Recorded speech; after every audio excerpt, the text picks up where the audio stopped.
ওয়াকাফ আইন চালু হয়ে গেছে।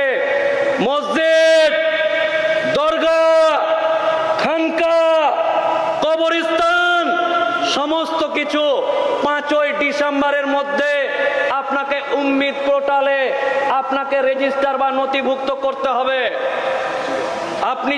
আপনি বলতে পারেন কে বলেছিল ওয়াকাফ আইন মানি না, কে বলেছে এই করে দিব।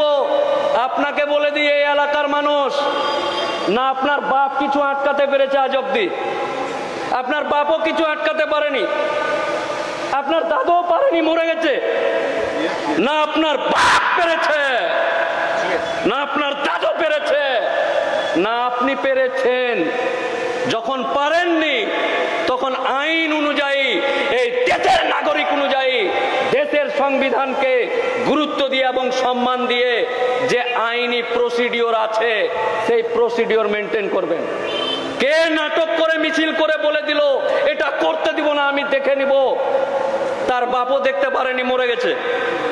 অতএব নাটক না করে, গল্প গুজব না করে, আইন অনুযায়ী 5ই ডিসেম্বরের মধ্যে যে মসজিদ, যে দরগা, যে কবরস্থান, যে আল্লাহর ঘর এখনো সেন্ট্রাল গভর্নমেন্টের উম্মিদ পোর্টালে রেজিস্টার হয়নি, ইমিডিয়েট করেন।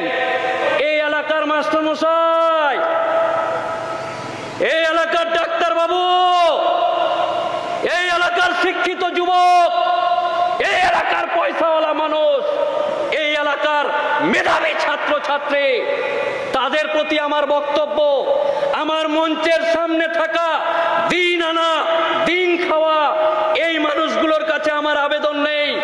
তারা নিজের সংসার চালাতে গিয়ে মাথার ঘাম পায়ে ফেলে 300 টাকা ইনকাম করবে কি দিয়ে, এটা নিয়েই ব্যস্ত।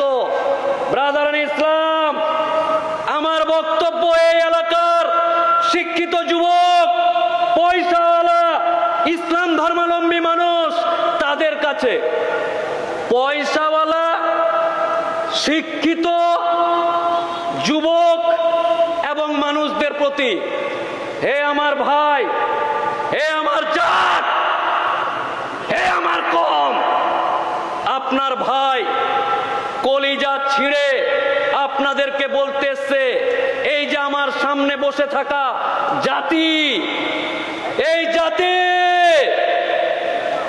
উম্মতে মুহাম্মাদে বর্তমান দিনে বড্ড বিপদে আছে।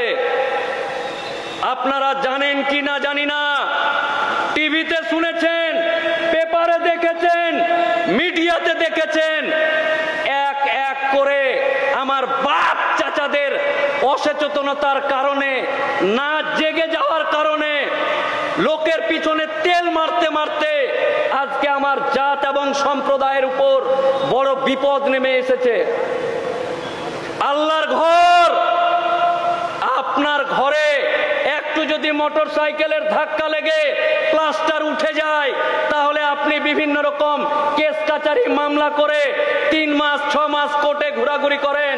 কিন্তু এই পুরে কায়নাতের মালিক, এই সৃষ্টির মালিক, এই জগতের মালিক, আরশে আজিমের মালিকের ঘর নিয়ে টানাটানি করছে।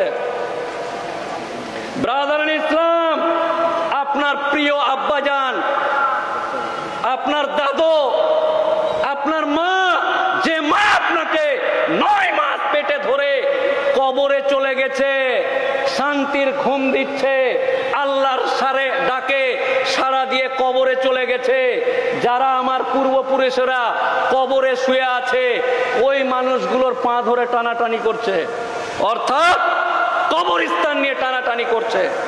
আপনারা জানেন, চক্রান্ত করে, বিভিন্ন রকম নাটক দেখিয়ে, ছল চতুরি করে, আইন পাস করে গোটা দেশে ওয়াকাফ আইন চালু হয়ে গেছে।